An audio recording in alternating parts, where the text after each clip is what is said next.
Reverend Father Madoka, popularly known as Father Chaloko, has breached the law of the Homeland Security Law.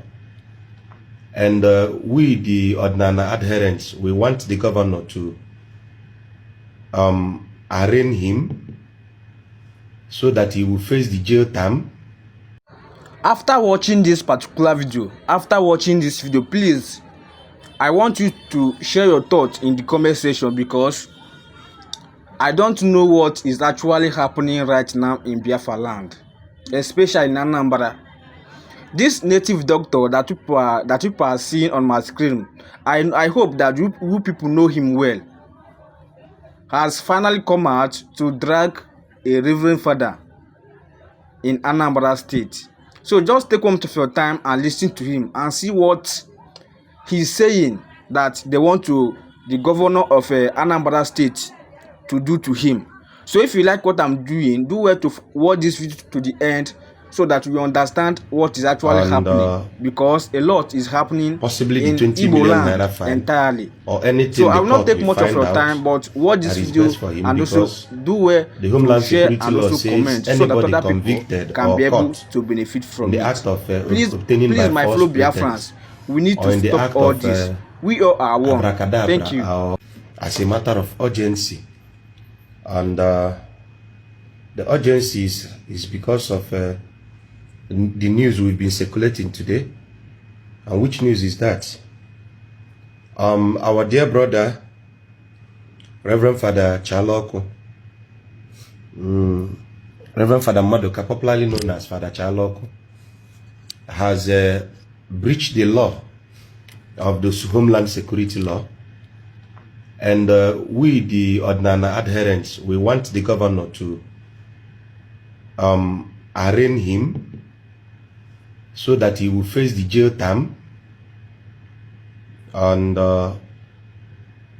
possibly the 20 million naira fine, or anything the court will find out that is best for him, because the Homeland Security Law says anybody convicted or caught in the act of obtaining by false pretense, or in the act of abracadabra or whatsoever, or okite, that the person will face 6 years jail term. And it is quite unfortunate that our own brother, who always campaign against RNG, has finally been caught with the RNG. So we want the law to take its due course. And if the governor did not openly ridicule, if the security agency of the Udogachi, not the governor, this is not the job of the governor, if the Udogachi did not ridicule this very reverend the way they ridicule our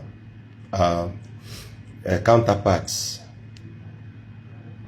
then our fellow native doctors or Dibia, I'm not sure they've ridiculed any Dibia so far. Okay, they've ridiculed native doctors so far. So the point is, we want them to ridicule the same ridicule to this Reverend Father, the way ABS always goes about showing people that this is the native doctor. He could not call the name of his God. He cannot call his God to come out. He cannot call his deity to do miracle. I want the Udogachi operative to repeat the same. Let this reverend call on the Jesus and do the same miracle he has been caught for. We want that to also trend on social media, just the way that of Momila Fulanya trended and Apoko trended. We also want them to be ridiculed in court, just the way we, or I want the law to take its due course. Why I'm saying this is this: the news have not started trending, and my anger is that why it's not trending is because he's not a native doctor. That is why, or he's not a Dibia. That is why the news have not trended, have not been trending. But I will make sure with everything in us, we'll use our own media and make it trend. Why I'm making it trend is because if this happens to a Dibia, ABS would have carried it. I'm still waiting for ABS. If ABS did not carry this news, then ABS is partial. ABS must carry it let us see you interrogate this Reverend Father. Let us see him call down the God of his masters from heaven. Let us see him perform miracle, both the cripple, the lame, the blind. Let them see. Let us see it on camera. Just the way Mwamila Flanya was made to call on a cooler to come. Please, with His Excellency, if ABS, let them stream it so that we can see it online. Let us also face, let him be detained in the Dugochi. I'm not teaching you your job, sir. I'm not teaching the Dugochi operative their job. But I'm suggesting that if a law is a law, then the law is not a respecter of anybody. Be it a Dibia, be it a native doctor, be it a priest, be it a pastor. So since the law did not show any form of sentiment, I trust the Lord that the law will do its course on Father Chaloko. Let us see Father Chaloko let Father Chaloko show us how he has healed the sick, raised the dead, how he has commanded fire, how he has healed the cripple, how he always heard the voice of the Lord when the Lord tells him to disrupt sacrifices on the road. Please, sir, this news have not trended the way I want it to trend. I want ABS, the way ABS was televising Momila Fulanya. I want ABS to televise Father Chaloko. Yes. Reverend Father if I am Madoka, I want ABS to televise you so that you show the world that it's not only in Ordinana that we have fake. Yes. That in the Christendom there are many fake. The other day I said that Father Ibubemonso is a fake. You people think I'm joking. I'm asking him to file litigation against me in court that I called him fake.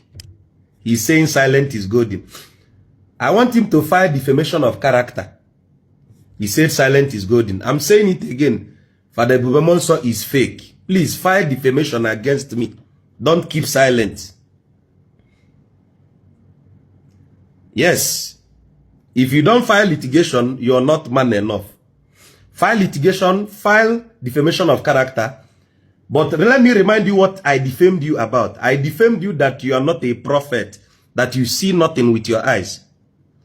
And for me to show you that you are not a prophet, 100% randomly will be brought. And you, Father Ibubemonso, will prophesy for them. Which I personally will do. That is an open challenge. I will do it, but you cannot do it. Then if you can't do it, then it's no longer defamation. It's now a proof that you are not a prophet. That all this ribobo you've been doing is a blatant lie. Since you've decided to ridicule us, I am going to help you and ridicule you very well. We will bring 100 persons in court. You will prophesy to them, and myself will prophesy to these 100 persons. Let these 100 persons say that I am lying, then arrest me. Random persons, we pick random persons. Random persons. So, the same way Father Chaloko said that we, Ordinary, everybody, total labeling, not separating the Oka from Ata, but total labeling that all of us are fake. That is the same way the ancestors has exposed his stupidity. That is a blatant RNG bandit. The same Father Chaloko that always goes about showing that this is where they are doing a sacrifice. Not knowing that the same thing he is accusing us is what he has been perpetuating. Now the ancestors has caught up with him. Now, all I'm begging is this. Let the Homeland Security Law take its due course, because the Article 3 of the Homeland Security Law says that any religious person or a spiritual leader that is caught with fake or obtaining by false pretense will be arraigned in court, and the judgment will be, the arraignment will be 20 million naira fine and 6 years jail term, or at the mercy of the judge, whatever the verdict is. So what I'm begging is this, sir. Akwaoko Tualake has been pardoned for, he's serving his 2 years now. He's remaining 11 months. I want this same Father Chaloko to join Akwaoko there. Yes, that is the law. The law will not be partial to a native doctor or a dibia or a priest. The law must make sure that Father Chaloko goes to jail and pays fine of 20 million naira. At the mercy of the judge knows how many years he wants to give him. Just like the way the judge pardoned Akwaoko and reduced his 6 years to 2 years. So, if the judge decides to pardon Father Chaloko and reduce his own to 5 years, or 4 years, or 3 years, depending on the level of argument placed against him, let the court do its court bidding. I am not determinant of the law, respectfully, but I'm saying that the law must be applied to everybody regardless. Since Father Chaloko has been proven to be an RNG bandit, he must go to jail. He must go to jail. He must go to jail.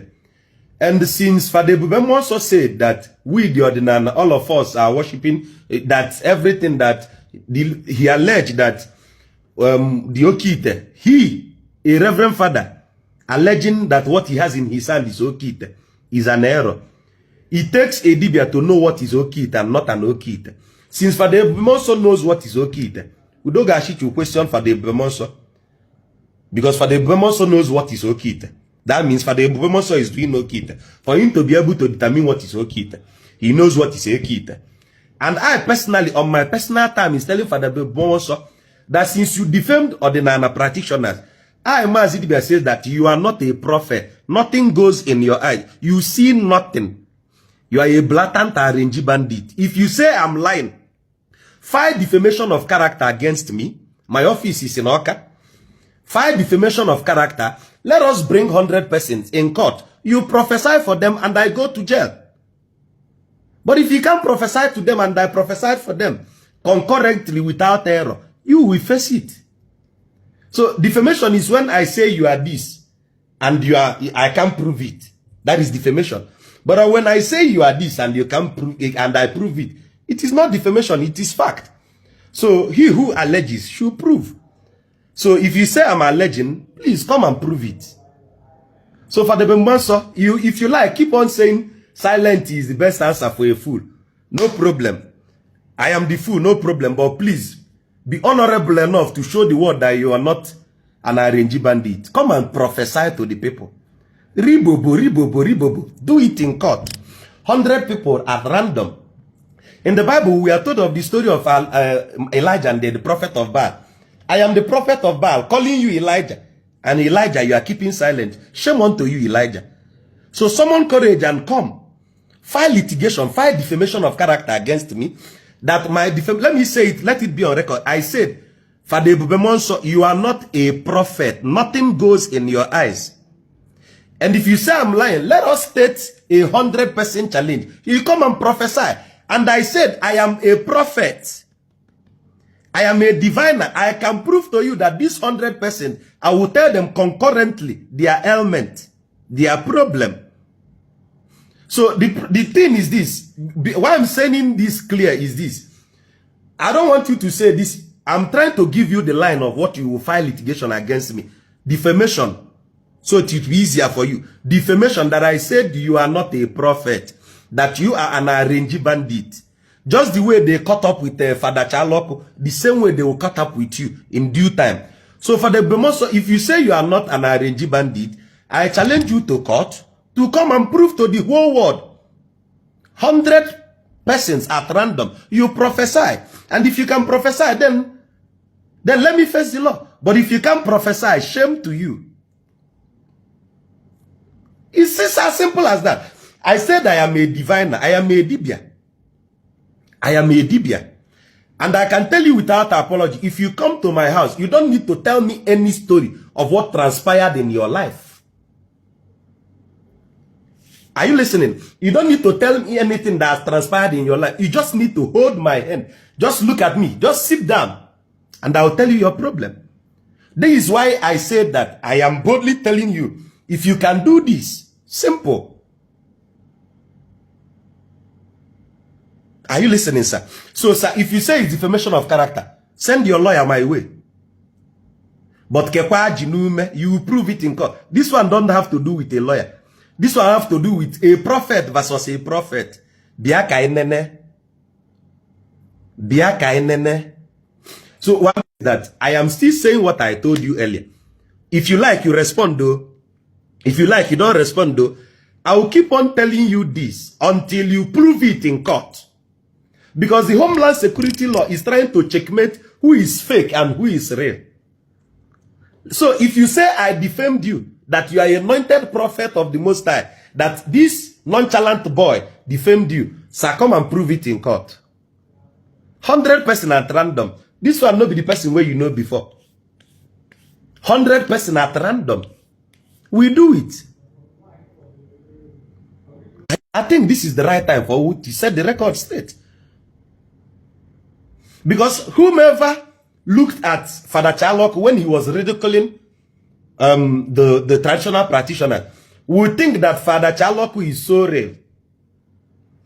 At the climax of this heat, what Father Ibemoso could do is to ridicule Ordinana openly on camera. Let the law take equal justice. No sentiment, no preferential treatment.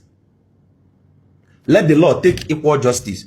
So please, I am begging and we are petitioning that, we are not petitioning actually, we are begging the Udogachi operatives to make sure that Father Charlock goes to jail. That is what the Homeland Security law says. If any day I do arrange, Mazidibia will end up in jail. If I do arrange, I will end up in jail. If I do arrange, jail direct. In fact, my own should have no pardon. My own should be straight to jail. No pardon. I will enjoy my 6 years there. Tomorrow, if I see arrange, I will run.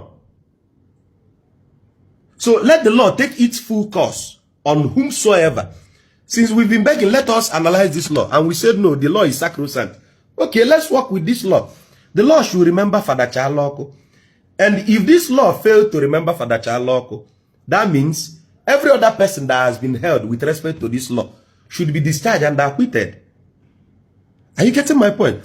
So, dear Governor Chukwumacha Soludo, Professor, with due respect, sir, please, olu nke atuna gegwu. Olu Charlock ijenga atuna gegwu nnam. Olu Charlock ijenga atuna gegwu. Nkwa nna ekwege bụ na the promise I'm making is that even if your favorite, Father Ijegodu weta osenambo, onye na ndokambo, ikpo m iru okwusi ilu olu. Mo gwara, oso gi jee Gala, jee India, weta ogwu ihe jibu amada de, ikporo am iru, embinyo nga ogwu ijinaru. Mwa na gwa obi aka igosi ụwa na o nwere ife ịma bụ maka iwalidebe ndị mmadụ rapụ popo ratatatata bịa na kamera n'iru court. Let us prove it. If you can prophesy, let the whole world know. Ọ bụrụkwa ama psychology adịm aka ụda aka nọ nnọba mmadụ a na-ebuolie ife bụ ama ndị bụ ndị anyị akpọta mma anyị egosi ndị bụ ndị ama isi na onye bụ onye ama ebe. So what I'm saying is this.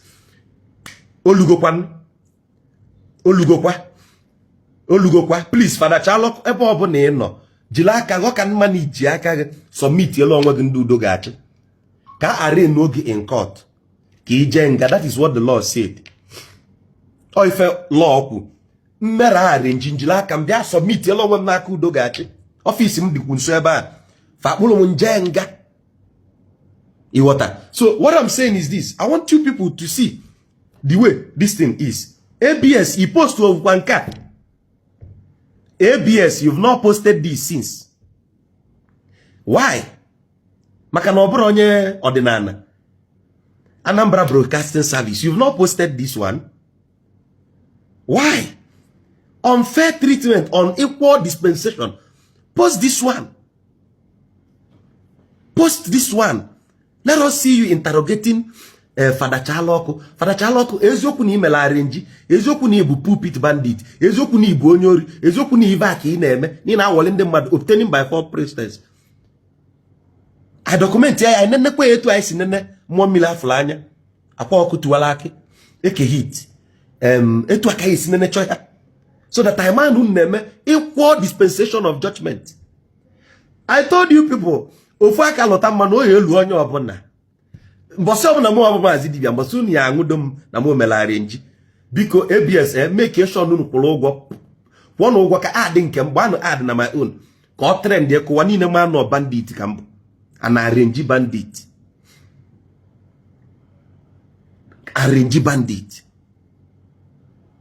so if you know Quiver Father Bemonso is too LAC you don't respond. No, you can't start a war and run away from it.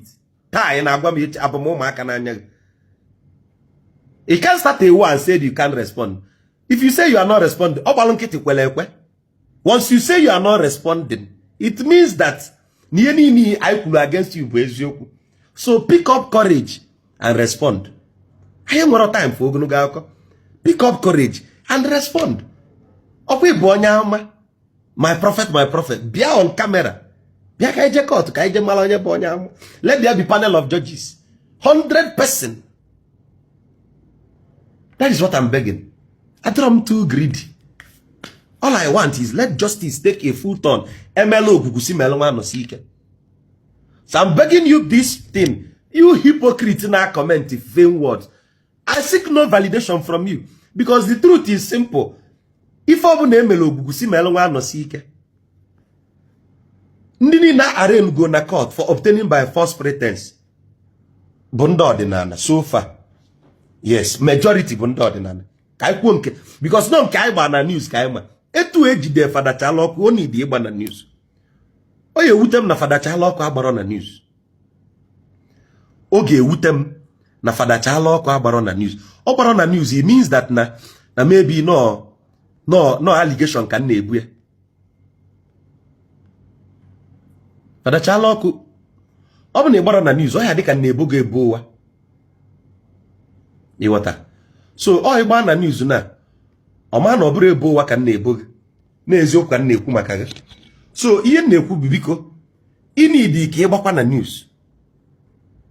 Inidi ka igba na news. Oburu so ndị ọdịnala na agba na news. Inidi ka igba na news ka ama na oburu so ndị ọdịnala na eme arrange.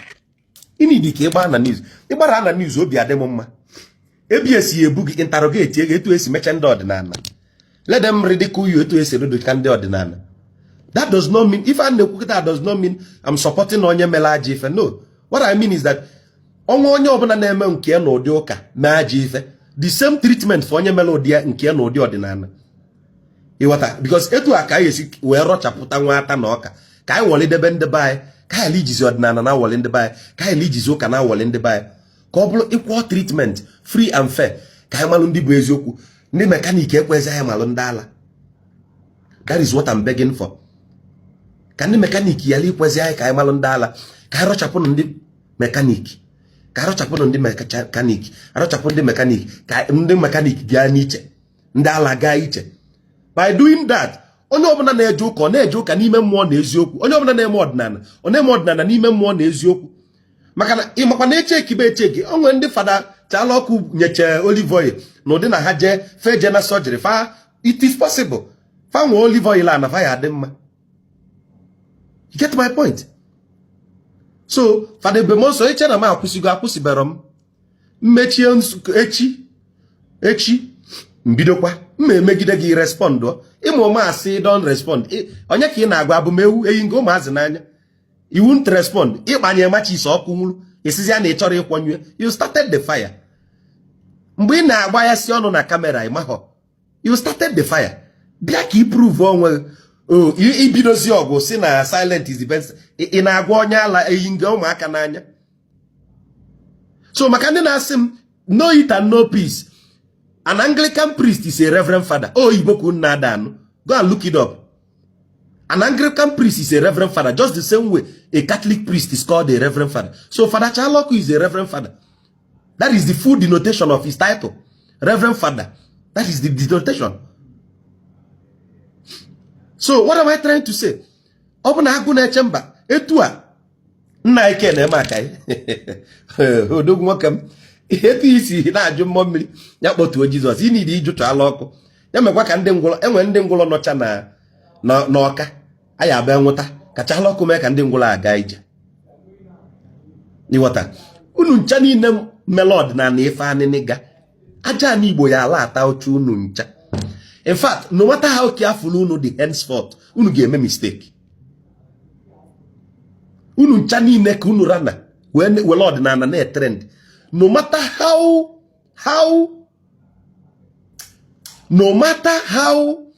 careful unu dị henceforth, unu yala ime mistake. Ihe ọkpụkpa ga-akpa unu. Unless na ajị Igbo adọrọ ọ ga-alapụta unu ncha niile one after the other. So that in the right time, if na this one last security law ya help onye ọbụla, anyị rọcha ata, anyị racha ọka, emela ogugu, emela nwa nọsi ike, enwedo ndị pulpit bandit, enwedo ndị ọdịnala bandit. Let us catch every bandit. Iwata. Let us catch every ọdịnala bandit. Let us catch every ọdịnala bandit concurrently.